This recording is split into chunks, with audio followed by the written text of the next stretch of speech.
Eyes down for the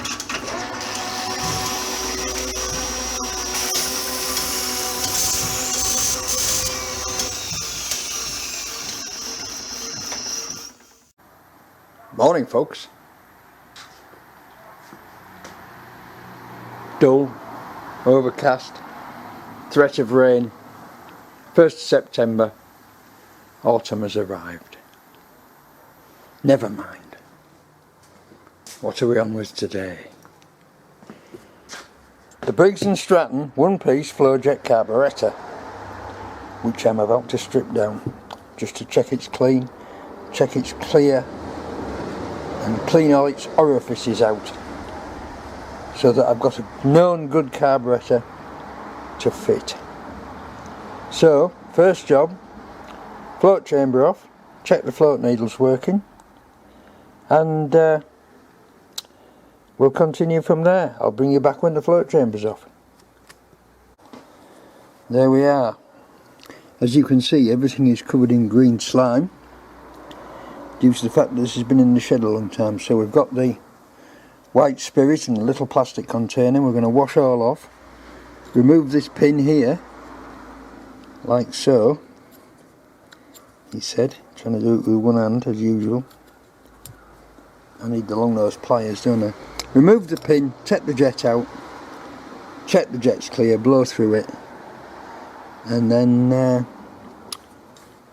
on to the main jet, which looks to be an undisturbed one. These are the buggers to get out. They can be very tight, and the only way to do it is with a screwdriver blade in a pillar drill. Put it down there and then turn the blade, turn the chuck to try and get that to loosen off. It may come straight out, you never know. Let's get the float off and cleaned. Folks, that's the pin out.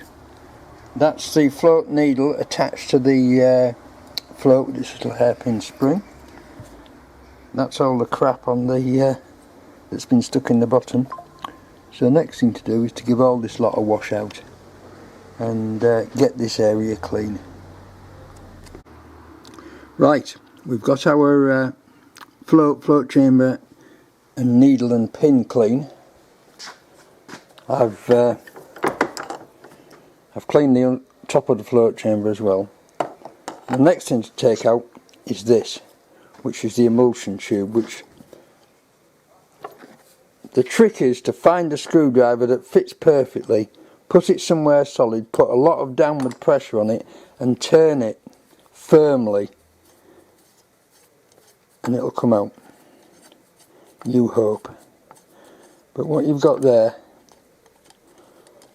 underneath this is an emulsion tube, which has got lots of little tiny holes in it. This must be clean. This must be clean. So the thing to do is to check down it with a piece of wire, and then when you've confirmed that it's clean, blow through it all and make sure there's air coming out of all the little holes, which is what I'm going to do right now. Right, that's that one done.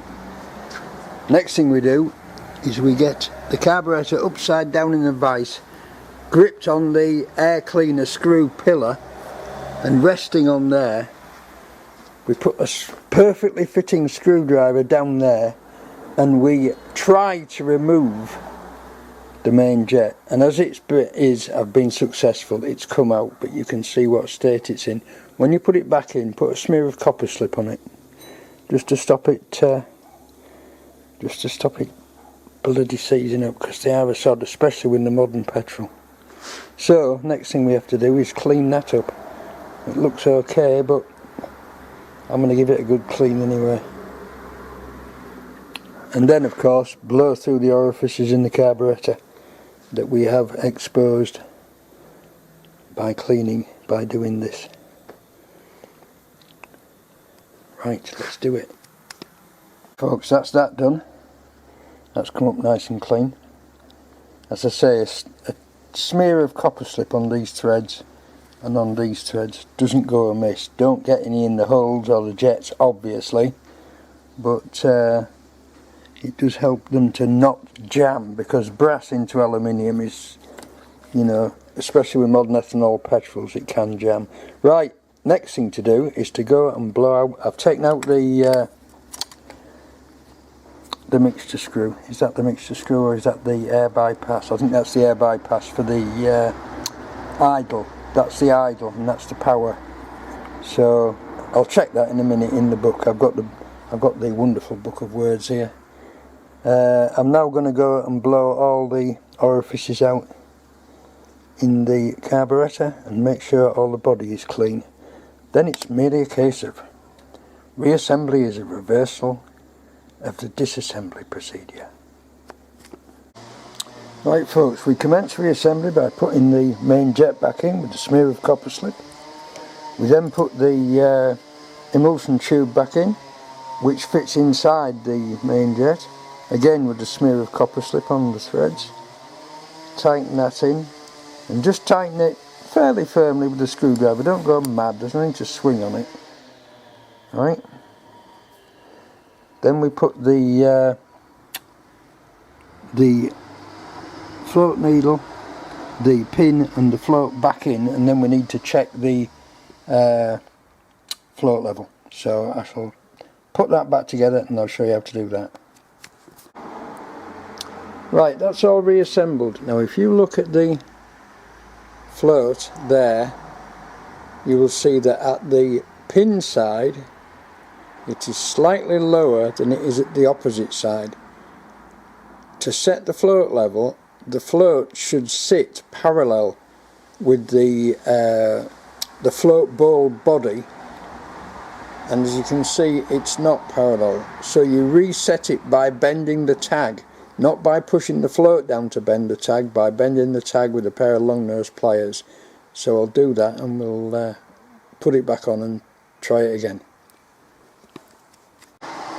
And there we are folks, float parallel with the carburetor bowl face, pin back in, ready to go. Thing to do next is to just tip it over, blow through the petrol inlet, lift the float and make sure it cuts it off. Right, I've done that. If you just lift the float, blow through here and then let the float drop again, that should then seal that off.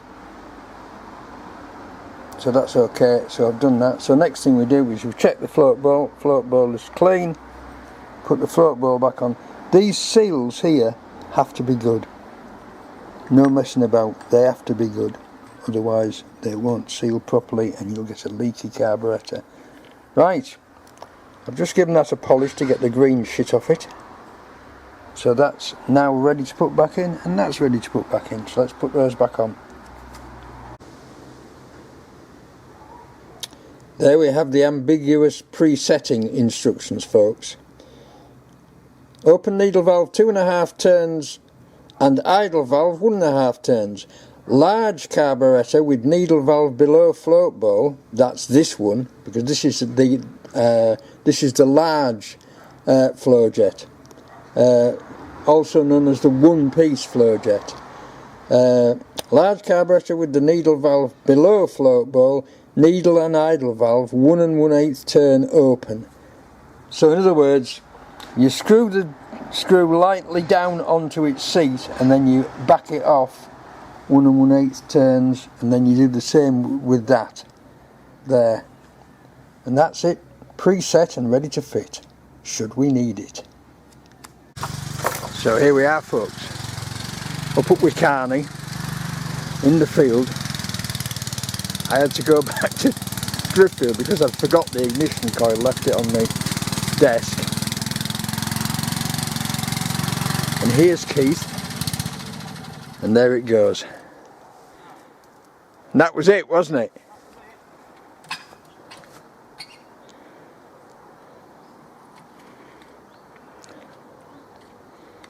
Oh dear.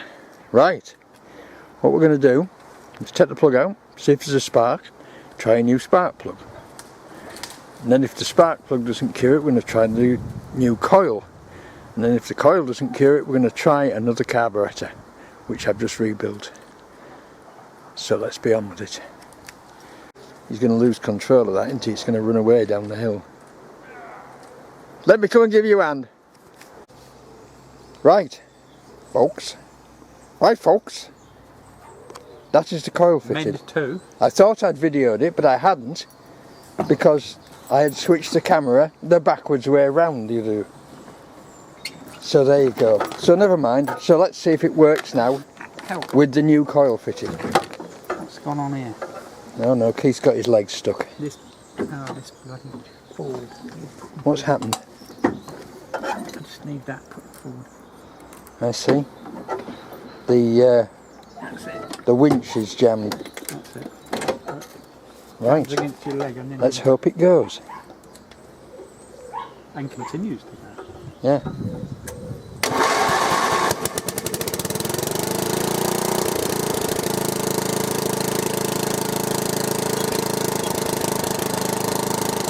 Off we go again.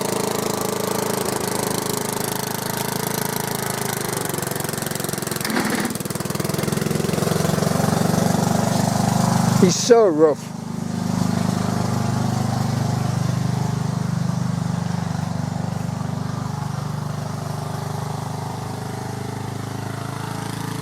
Well, once again, that sounds wonderful. When he puts it in, when he actually puts it in cut.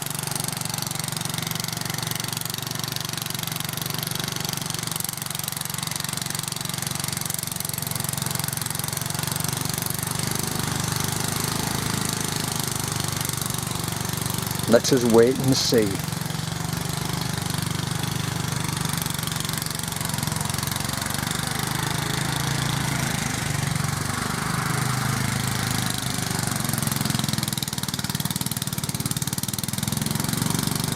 Is it dying again already?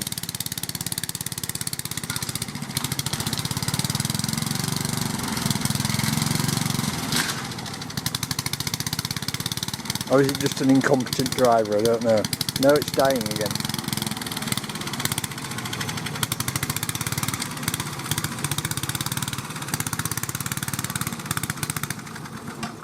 It's not the throttle closing by itself, is it? You sure? What do you mean, the lever? The lever? No.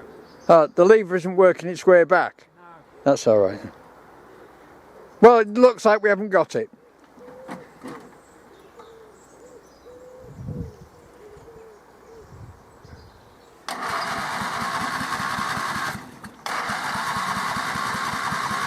Right, okay, we haven't got it.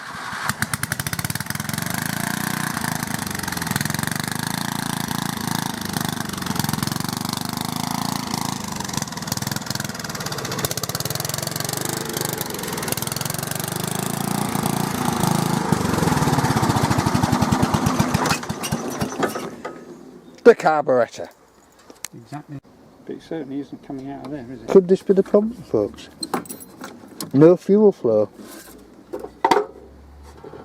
Or at least precious little. No, it's just the odd drip. This is the problem, isn't it? It's because it's old. I know the Yeah. problem. No, it's not. Has he been? Has he been? Right, okay, let's find out what's wrong with this then. Well, apparently we've found the culprit. And the culprit was a tiny little piece of black round detritus which fitted exactly in the outlet. And we've managed to get it out, get it to come down this end of the tank, and Keith hooked it out with his finger. So you can see down there that the outlet is not very big, but it's obviously big enough because it ran a garden tractor before. So the problem was in there all the time, and we've been played for fools, but that's not unusual, is it? We've refitted the tank and we're just piping it up. One of the Jubilee clips has quit, so Keith's going to find another one. So we're piping it up, we're going to put some more fuel in it, then we're going to try it again.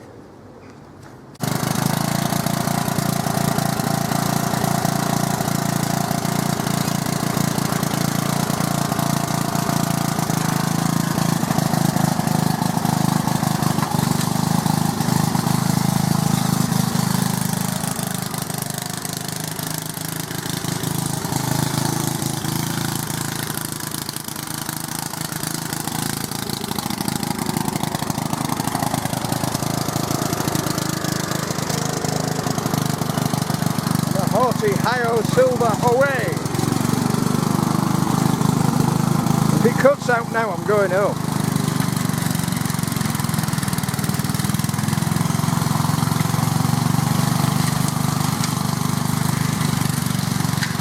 Because it never stood a chance.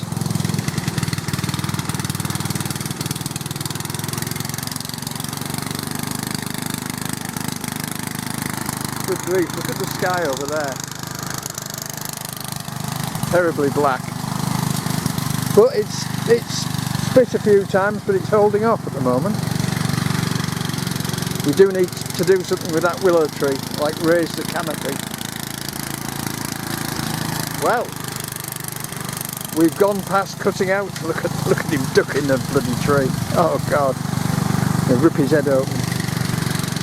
Well, we've gone past cutting out time now, and she seems to be pulling like a train.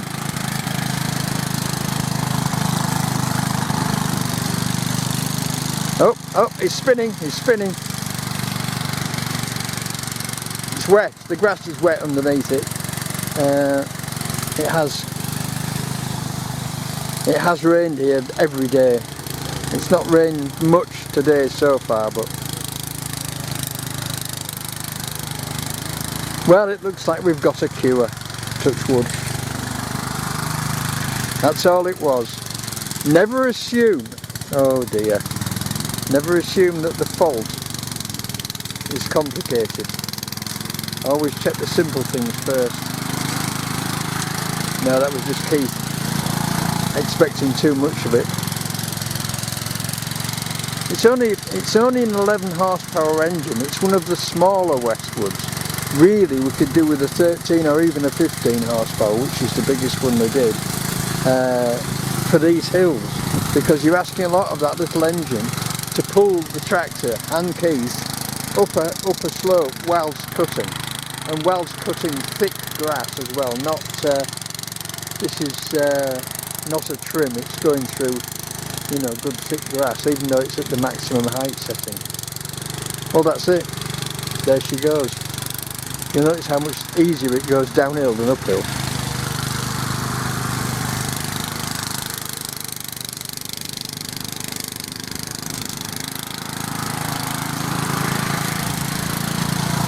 So there you are, folks. It wasn't the plug, it wasn't the coil, it wasn't the carburetor. It was something really, really simple. A tiny little plug in the outlet of the tank, which I have now removed, and also I've got a little drill bit and cleaned the outlet of the tank right out, so that all the little moulding marks and everything were taken off it. And there we go. Oh well, it's been a successful day, believe it or not, and it's only 4:30. No, it's partly my fault, so I forgot my coil, I had to go home and get it. The coil that we didn't need. Never mind.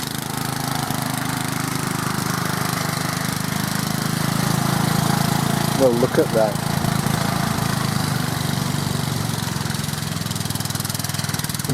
Look, he's spinning there, look, the wheels are spinning. It's got some guts as that little tractor, even though it is only an 11 horsepower. Right, that's getting boring now, isn't it? You don't want to watch this anymore, do you? My work here is done.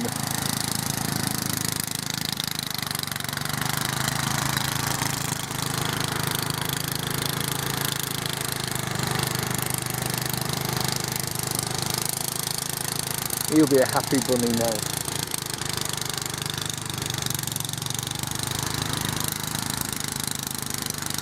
God knows how he hasn't turned it over, because he drives it like a madman. Bit of sliding there, bit of slip sliding.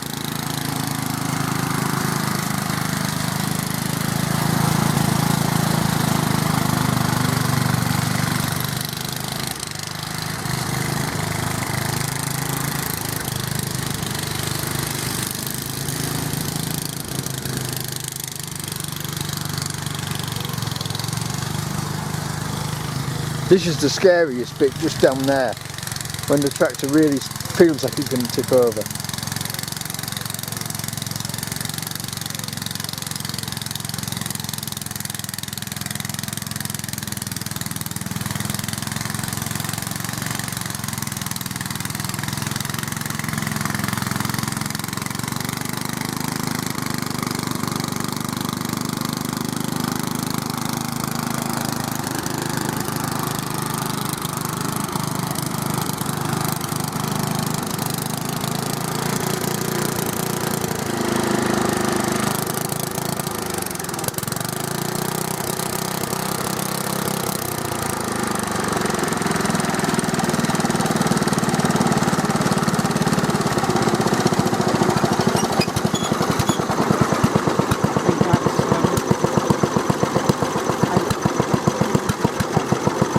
Do you think it's fixed? 80%.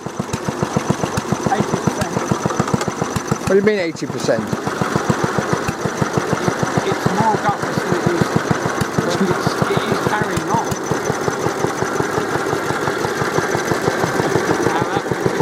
Just a minute then.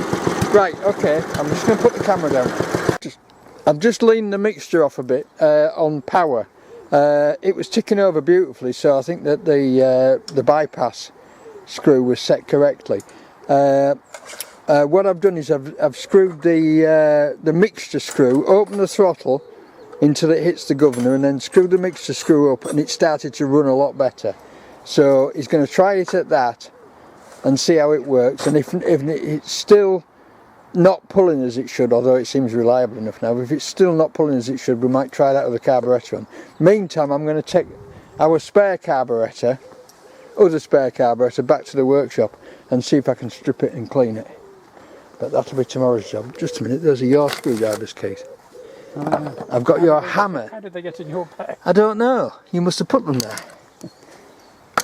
Right, onward.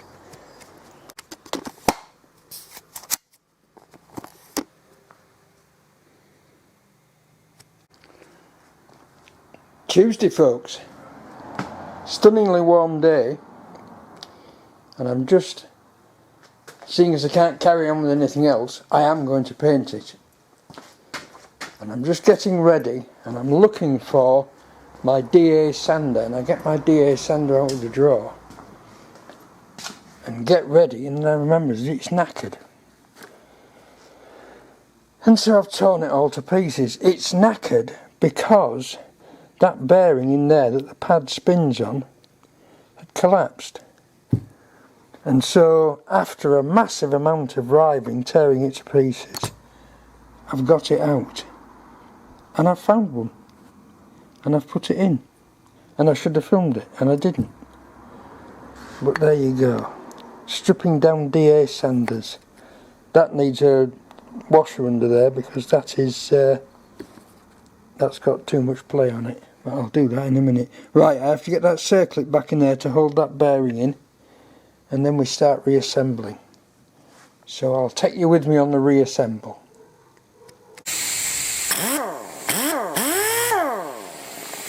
Done it, folks. That's the bearing spinning there. So I've got a DA sander again. Now I can get back to what I was doing, but first I think I'm going to have to tidy this mess I've made up. Oh, I am a messy worker. Getting carried away with the paintwork. But the there's a funny story about this. Flexible conduit, flexible steel conduit, or as it was known at the place where I served my apprenticeship, Oscock. Right, and I thought what's this Oscock? Must be some sort of abbreviation of a manufacturer's name or something. Of course, you can guess the rest. Somebody once got into trouble for putting Oscock on a job sheet instead of flexible conduit. Apparently the woman in the office, who it was rumoured somebody was having an affair with, was very embarrassed. Anyway, there we are. That's that smartened up. That's the first coat on everything. I did it with the little roller, very similar to that little roller, because it would have been a nightmare to spray, nightmare to mask up, and you get a better finish with a roller than you do with a brush. So that's first coat rolled on. It'll get a second coat. It may get a second coat after it's assembled, but that has smartened it up no end. It's a machine at the end of the day. It's not an artwork. It's a machine. It was just looking a bit scabby, and now it's going to look, when it's all together and running, it looks fabulous. Right, that's it folks, end of the day. I haven't filmed much today because I haven't really done much of interest, but I have fixed my DA sander and I've got this painted, which has involved a massive amount of rust and dust, which has all stayed in here, as you can see. But this is good. This is good. If this is the mucky shop, then this is the mucky shop, and this is where the muck stays. So it keeps it out the rest of the workshop. Right, that's it. I'm going home because I live there. I'm going to put the lid on that paint first, on that silver paint. Right, see you all tomorrow. Morning folks, Wednesday, and I'm just admiring these wonderful resplendently green components. Looks good, looking good. Today I'm going to assemble all the underdrive and put the motor back in, and also I'm going to paint the starter enclosure. Now I've been studying on this. The starter is mounted at an angle like that, so that the cam operates a switch which should be in there, right, to shut the machine off when it finishes the cut, or at least according to the instructions it lifts itself up again to the just above where it started cutting and then stops. But this starter is a purely mechanical starter. It has no coil in it, so when you press it to start, it locks in, and when you press stop, it just pops that bar back like that and drops it out again. So what's actually been in that hole I don't know, but it was something that works on that, so that when it touches that, it trips it out. I'm going to have to build something to do the job. Now on the later type of starters, on some models, this bar is live, so that you cannot actually do anything that touches it, but on this it isn't. It's isolated. It's not earthed, but it's isolated. So what I'm thinking of is some sort of a modified nut and bolt to go in the hole, with a bore down the middle of it, with a spring and a plunger. And if I can make the plunger out of some sort of insulating material, all the better, which will come into contact with that and just nudge it. It doesn't take much, it only takes a tiny touch. So that's a future, but I've taken the buttons out of the starter, I've painted the starter. So what am I doing here? Well, given the fact that the only earth on the entire machine was in the bottom of the starter canister and it was loose, and it's relying on the electrical integrity of the connections through the two fixing screws to the chassis to provide an earth for the whole machine, what I thought I would do is to fit an extra earth between the starter the main earth terminal in the starter and the motor. Now this is the earth connection on the motor, and there is a little knockout in the side of there. Can you see that? Yes, you can. Right, there's a little knockout in the side of there just to knock out to get the wire out to the earth terminal. So that's what I'm going to do, just add an extra earth just to give us a bit of extra electrical security. Always a good idea to do stuff like that, especially with I've done it on all the machines I've fitted motors to. I've put extra earth connections on so that I definitely know that the chassis of the machine is properly earthed. Right, I'll get the terminal on there and we'll crack on with it. There you are, folks, there's the symbol and the E, earth point. Right, I've just bobbed the vise back together properly this time, got it the right way around. It's all working perfectly, but I've got to make one of those which is missing from there, so I've measured it all up. And it turns out, pain in the backside, to be 5/8 BSF, 14 TPI, and I haven't got a die. Now it's a bit tight to single point it. I could single point it, and I'll probably have a go at single pointing it. But I'll order a die as well. But that's what I want anyway. That's my thumbnail sketch.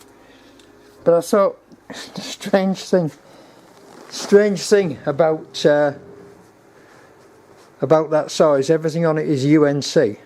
So I naturally got my UNC set out and my UNF set and thought, oh, it'll be one or the other. And then I realised it isn't. It's bloody BSF. So there you go. Right, I will now crack on and put the motor back on. The sky is a hazy shade of winter. The cars are splashing past in the rain. But in the workshop, can you hear the Covmac ticking away? Right, folks, I've got the motor in, which was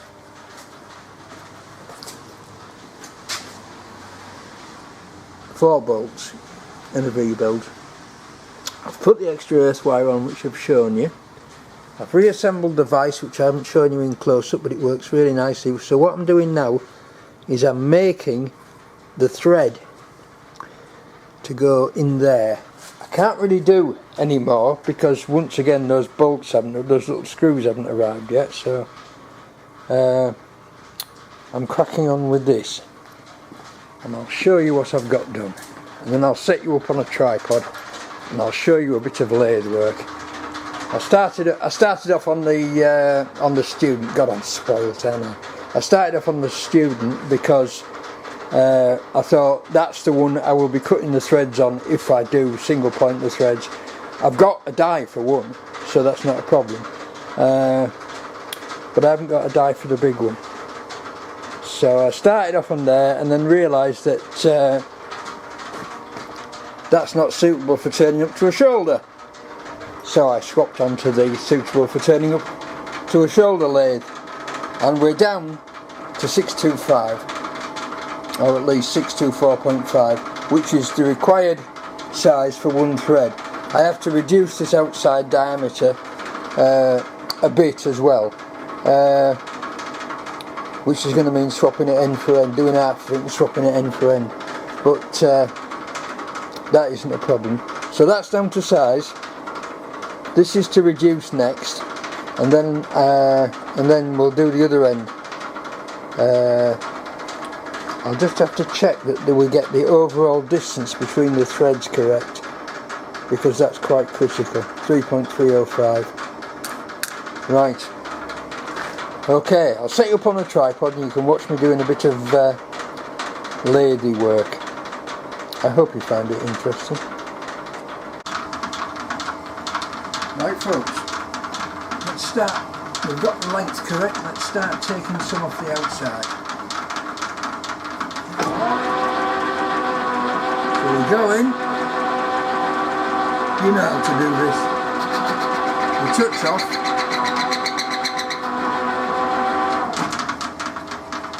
with 0.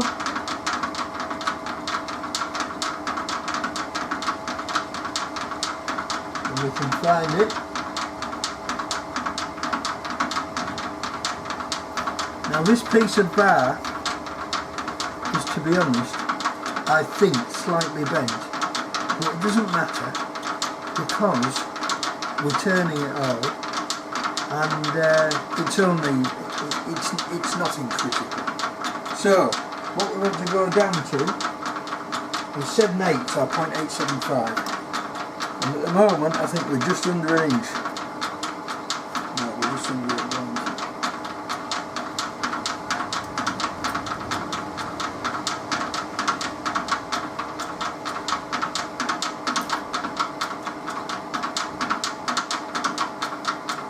Yeah, 990.5, so we're just under an inch. We want to go down to 875. I always use a calculator for this because if I don't, I cock it up. Simple as that.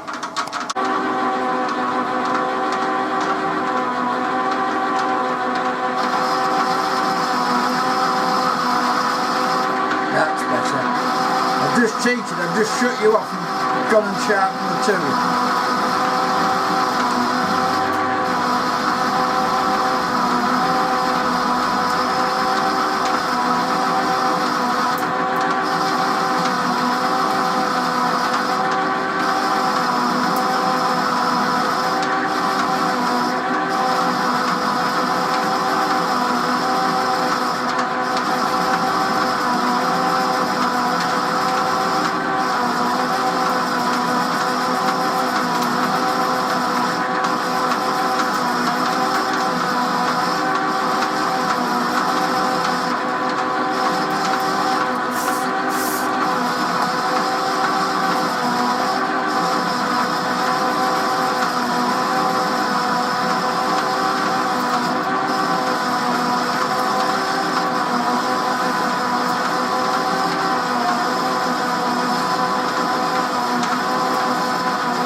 That's 15 a side off, so it's 30 thou off.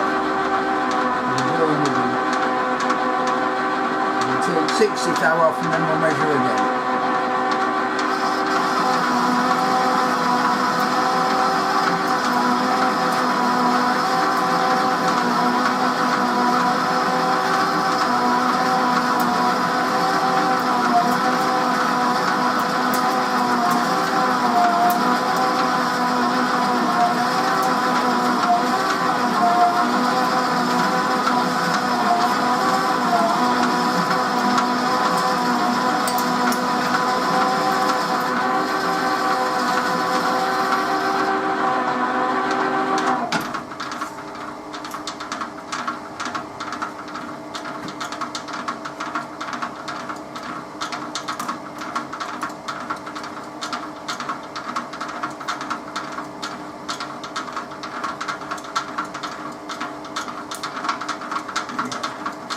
Plenty to do.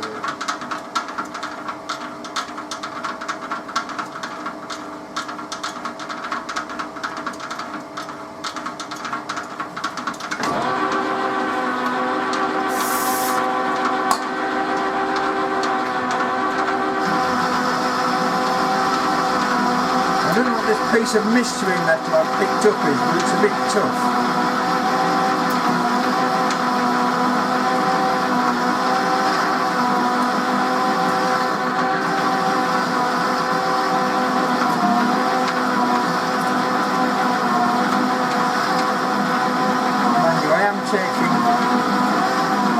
Taking a huge cut on. This is 20, so that's 40 thou off the overall diameter.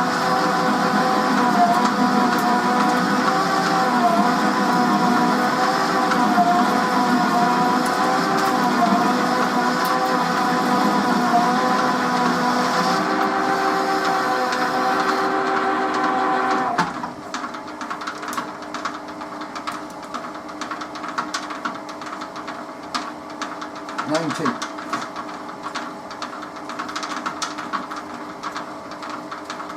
Let's take another 20. 10, 15, 20.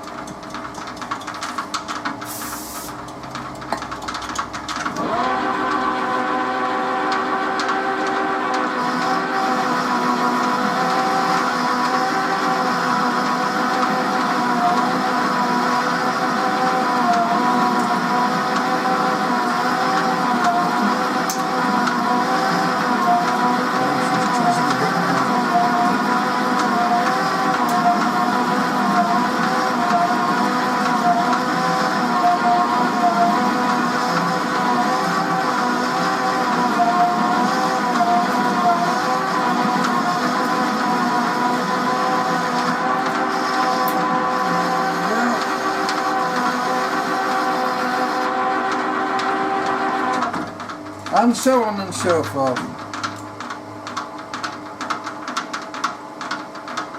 Down to 4,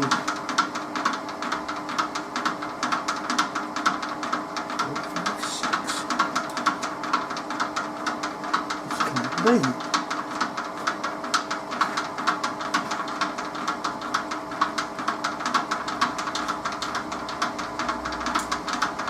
Have I gone too much there?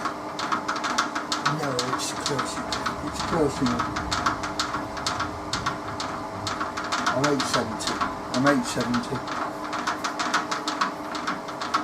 Right. Just take the roof off.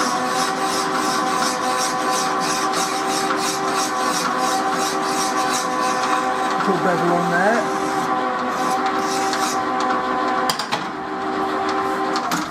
Go and try it in.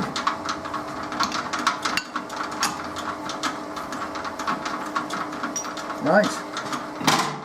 I'll bring you back when I've nearly finished this. And here we are, folks. I've got the end measured and I'm just taking it down and forgetting to put a cut on. 15th hour side, a little bit of lubricanza.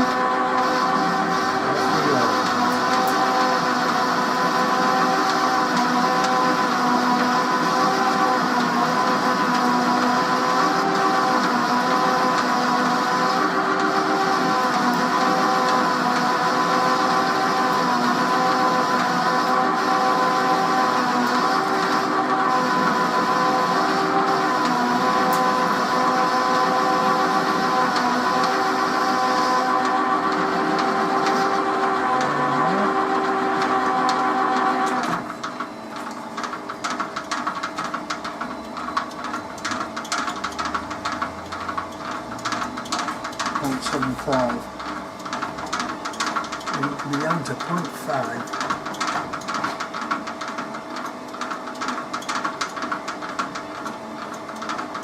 Good.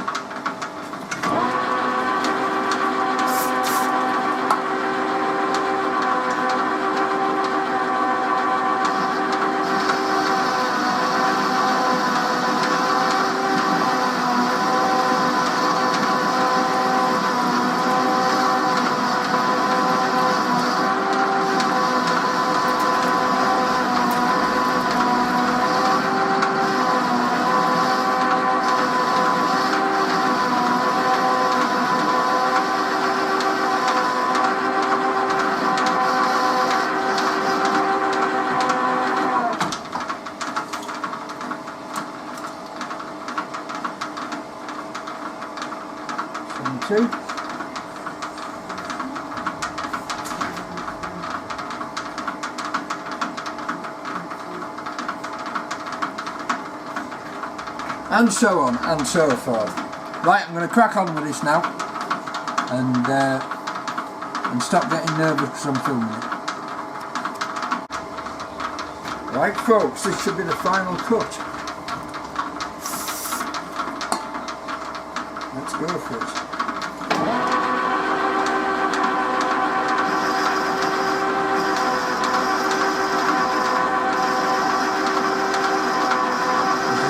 fine cut, it's about 5/3 side. And this should leave us around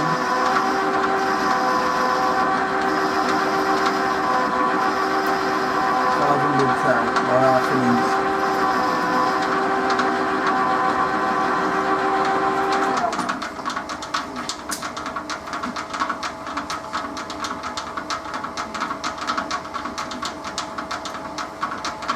.505, a wee bit more, because I'm putting the thread on it. I'll split the difference.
Look at that.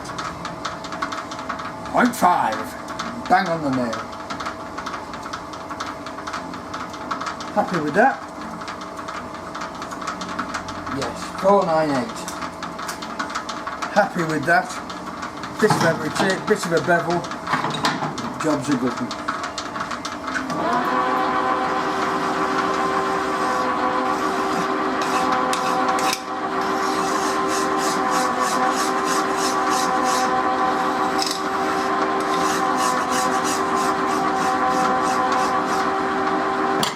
And there we go. Right. Let's see what we can do about the thread. Oh dear. And it was all going so well. Well, actually it wasn't. It's cutting quite a good thread, but it's a very sharp thread. And if you look carefully at this die is quite heavily knackered and blunt, which is why it wasn't cutting well. And I thought, this is a bit tight, and it was a perfect fit in this die wrench. I thought, I know what I'll do, I'll swap it to my bigger die wrench. Well, unfortunately, first of all, it's not that much bigger, and secondly, it's nowhere near as good a fit, and it was just too much for the old girl. So it looks like I need to get one of these as well. So that's a 1/2 inch 16 and a 5/8 14 that I want. So there's an order going out tonight. See if I can find any on eBay. I could carry on with that, I could put that back in there and carry on with it, but I can't see the point because that's so badly, there's a complete thread missing there, and it's really so badly damaged and not very nice and not at all sharp. This will be one that I have saved out of a bucket at some time and dunked in my rust remover and thought, oh, that looks okay. Whereas in actual fact it doesn't. It's blunt as my arse. Right folks, it's home time.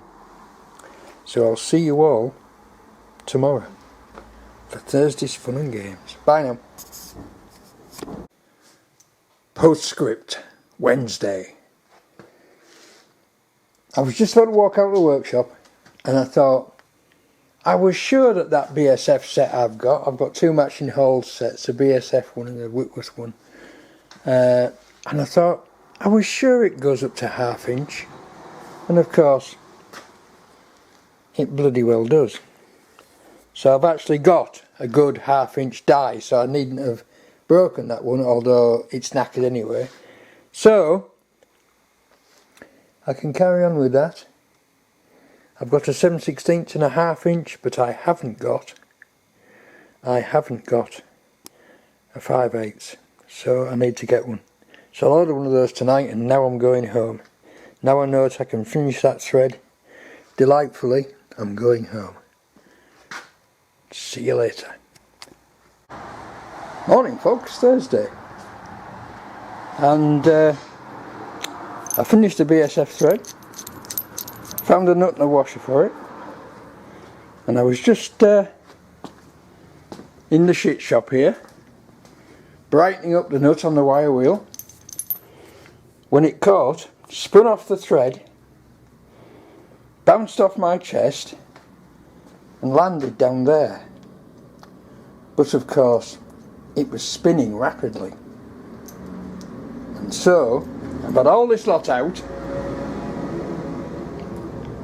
and swept out behind it and couldn't find it, and eventually found it just under the edge of the forge there. So I found it. I was just about to give up and go and find another one. But the universe knows that, doesn't it? It knows when you're about to give up, and it says, oh well, we better let him find it then. So there we are. So I'm just waiting for me die to come for that thread. I could single point it, but it's a bit short and it's a bit unnecessary, and you might find it interesting, so I'm not going to do it. No, that's not true. I'm going to make the gasket next for this plate, which is here, I think. Yeah, I'm going to make the gasket for this plate. I'm going to check this plate is a good fit on the casting, and then I'm going to make the gasket to suit that plate out of some nice cork material which I have. I'm also going to take all those nasty burrs off there, so that it's a guaranteed first time seal. It will also be given a coat of weld seal, belt and braces. There we have it folks. Cut the gasket out with a pair of scissors and clamped it down to the bench, and I've just drilled the holes in it. So what we should have under there now is what did I do with that stuff? I cut it out of this, which is some old cork gasket material or shelf lining material, I'm not sure. But let's just have a look underneath and see what the holes are like.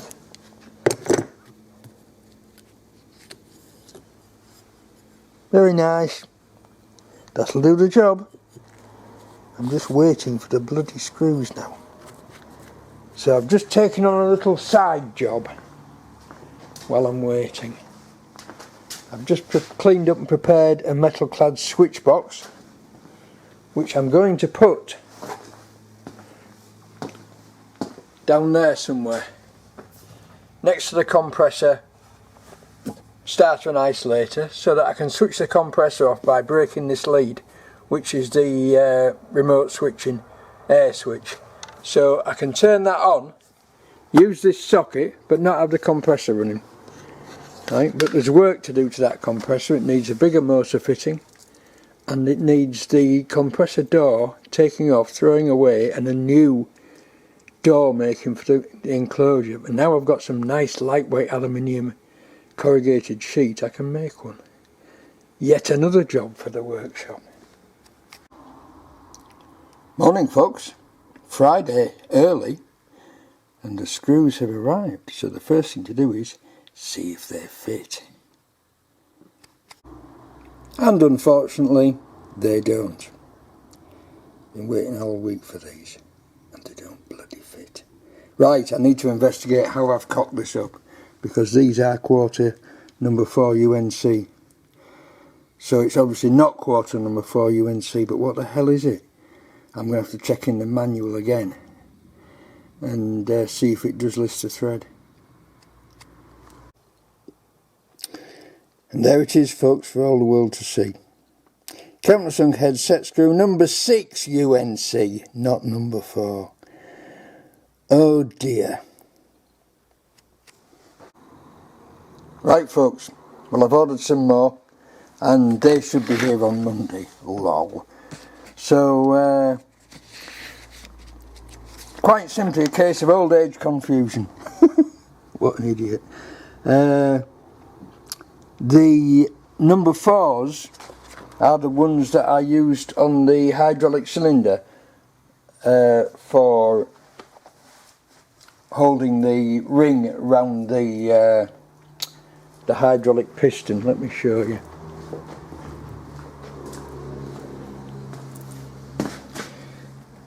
Down there, can you see there? Down there, round that ring, there are number 4 screws. There we are. It's better if I take my hand doing it. See those screws there? They're number 4s. And there's also number 4s somewhere else as well. But it escapes me where they are. It's somewhere else on the cylinder, isn't it? And I managed to swap around to get the good ones. Take 2 out of there and put them wherever else they go.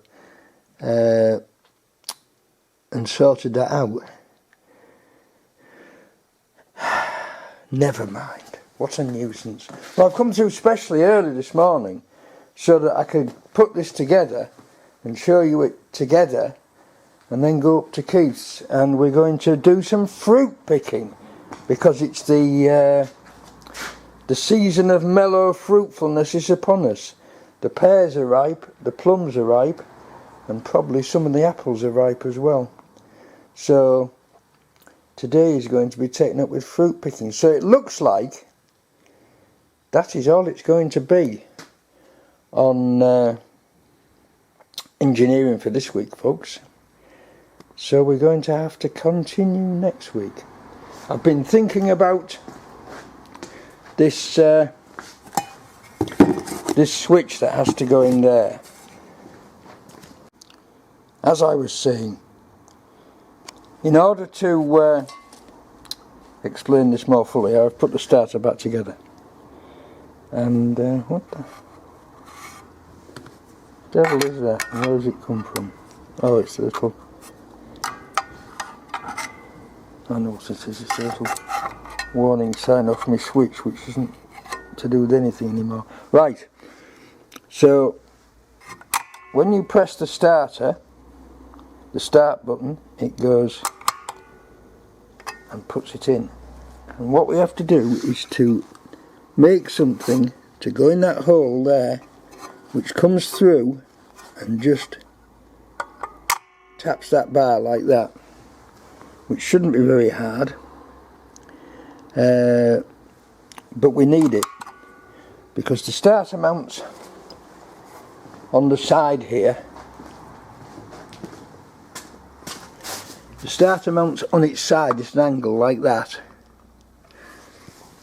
and this cam comes round and operates it, which obviously is a settable cam.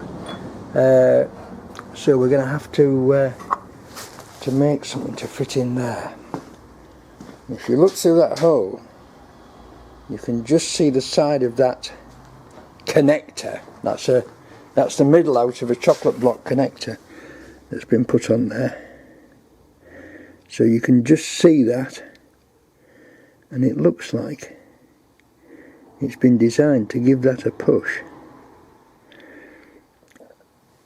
But we'll have to think on that. We'll have to think on that and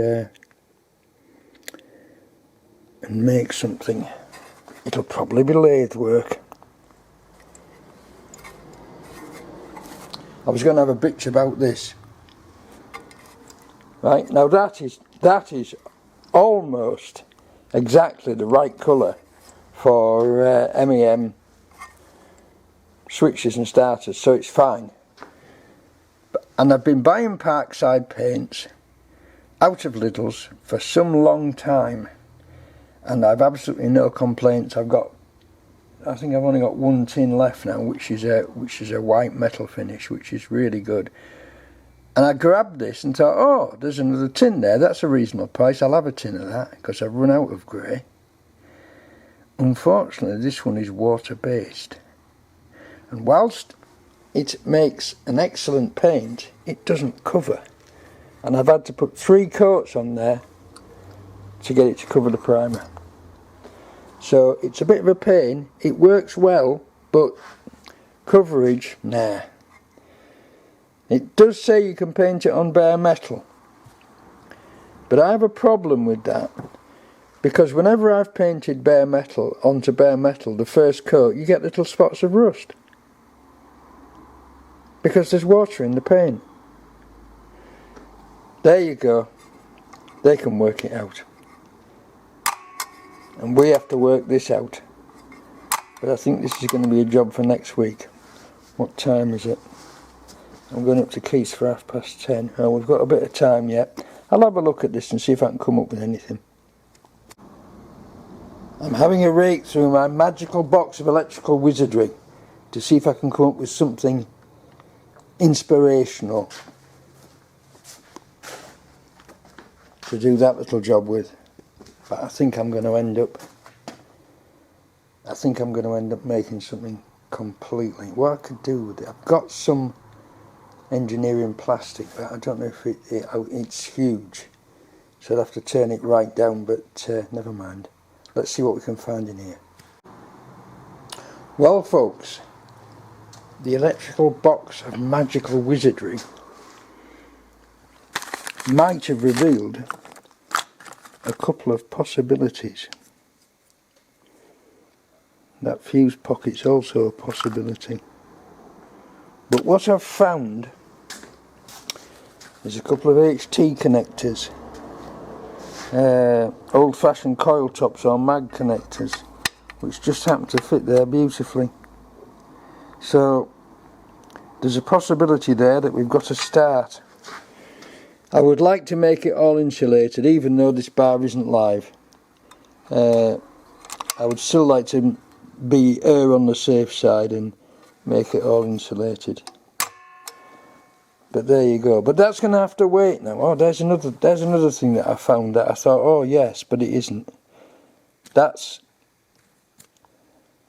I believe that it's a door switch. It's a door lights, interior light switch off a car, and I believe it's off a Rover 75 or something like that. One of my old Rovers. They don't make it like that anymore. Oh look, it's got the magic words on it. Lucas 372903, made in England. Lucas, Prince of Darkness. Right, that's it folks, I'm off to Keith's. So I'll bring you back when we're up there in the orchard. Very good. Look at these pears folks. And the plums. And the plums up there. Can't find them. Yeah, there. This is the best crop of pears we've ever had, without any shadow of a doubt. And there's a load of apples over there. Oh, they're cooking apples, aren't they? No, they're eating. Eating apples? Yeah, we've got about 8 trees of eating apples. Right. And two cookies. These ones are about... Oh my God, look at pears high up, Keith. I know. Look at the plum. Oh yeah.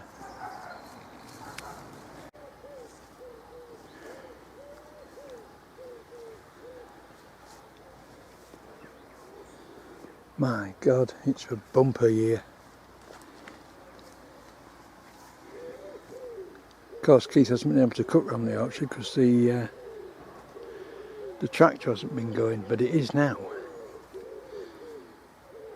Oh, look, even over there.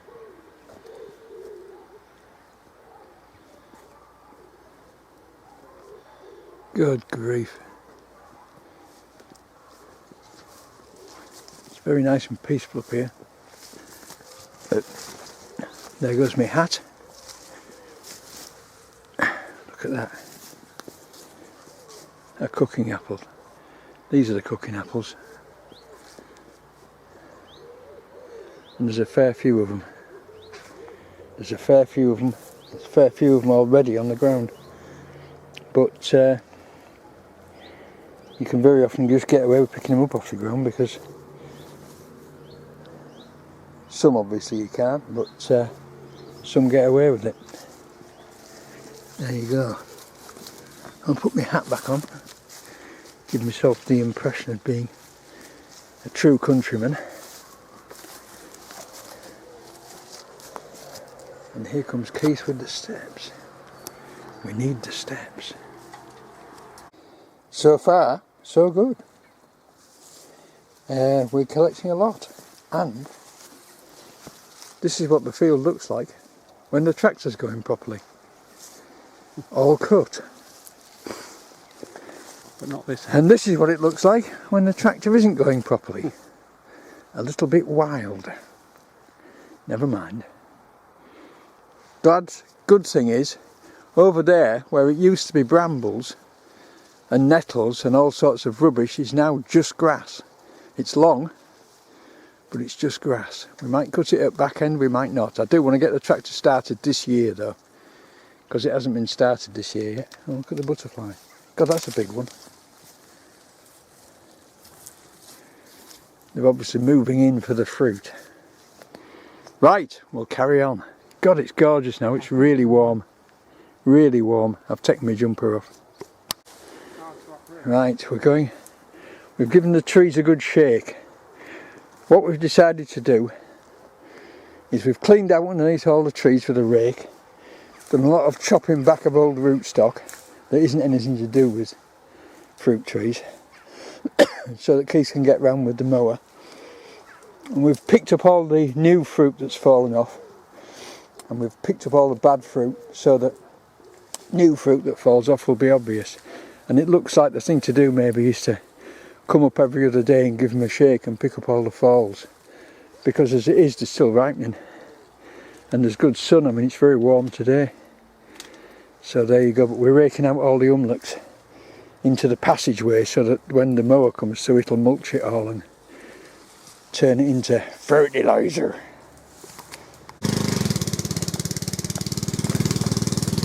Look at the size of that, folks.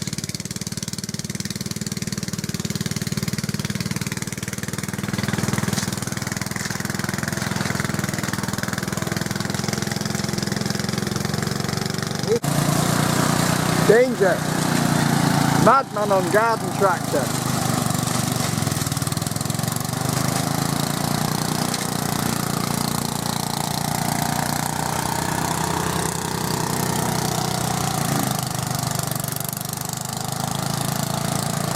I think we can safely say it's going really well now.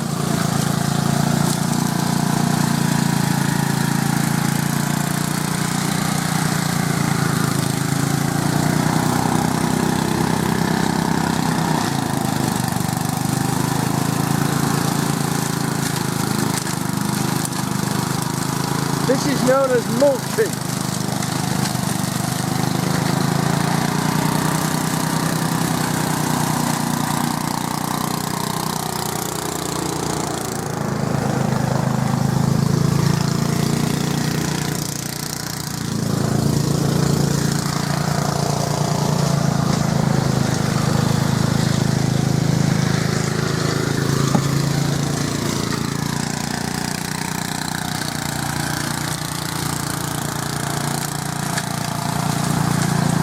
That tractor's going like a train now. Well, it's going like a tractor, actually.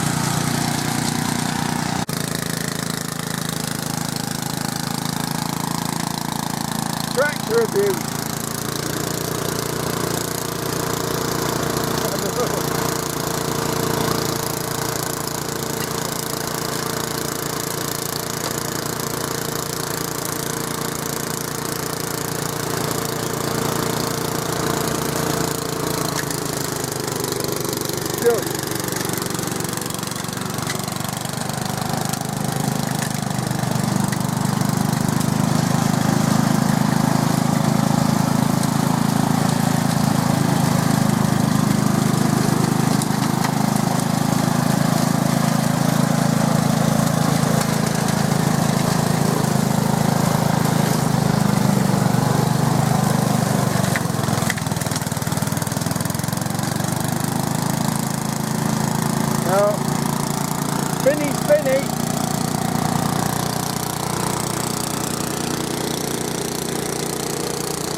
believe this.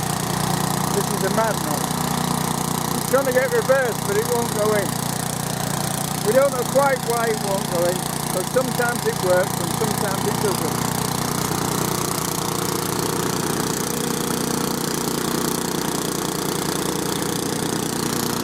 It is a bit too much. Westwood abuse.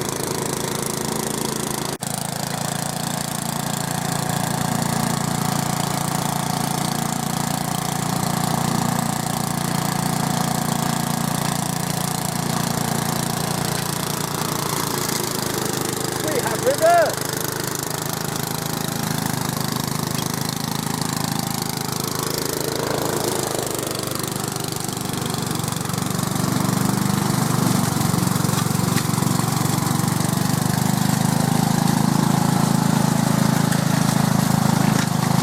I only hope you can see where he's going. He's out. He's come out the other side. He has survived to live again. Don't go in there, Keith, because there's a huge bloody willow there. I'll have to see if I can get rid of that. I'll just see if I can move this willow. The Westwood rides again. Right, let's get this willow off. I hear the sound of more Westwood abuse.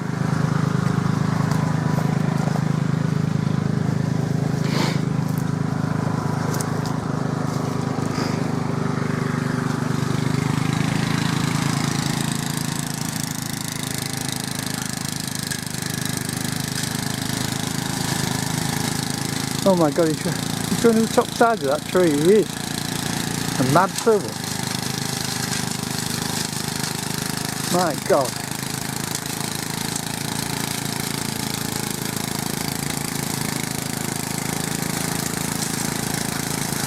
"11 horses of Briggs and Stratton power. Mulching snowberry.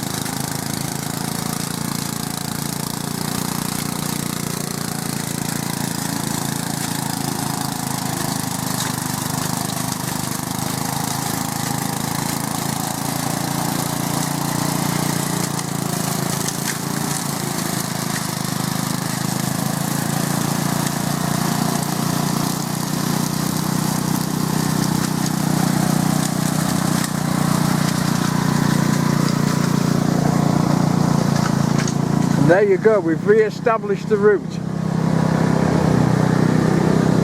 We can now get right round these trees. And that's all the snowberry that we've just cut off with this strimmer. Which is too dangerous to film the strimmer because Keith is a madman with a tractor, but with a strimmer he's a homicidal maniac, so you just have to keep well out of his way.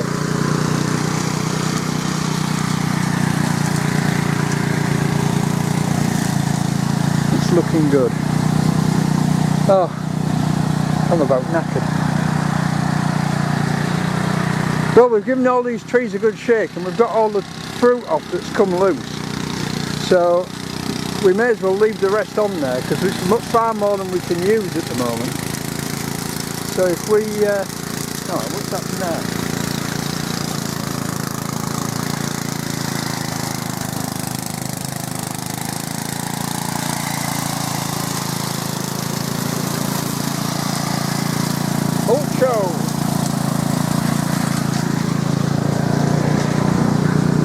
Well, that's strange. We've obviously got a branch broken off there. Yes, we have. It's a dead branch.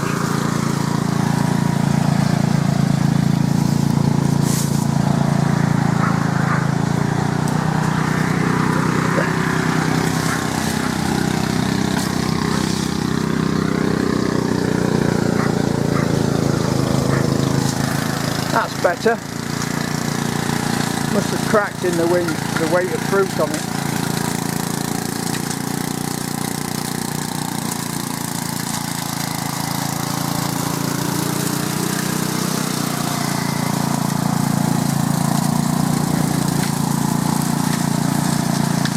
Are you watching, Joseph? This is how a garden tractor gets abused.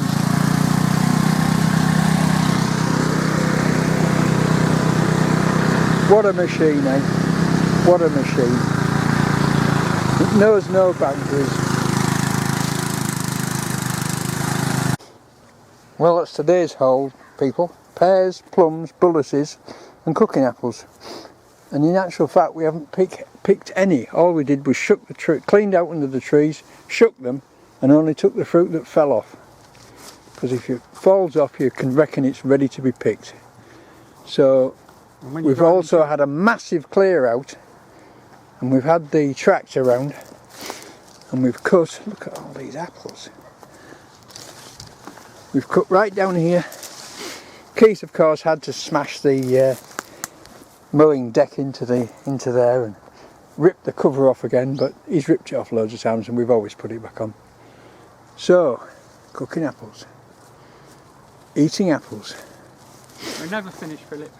We've just done enough for today. Yeah, we've just done enough for today. We're not finished. We're just knackered. We've had enough. We can do no more.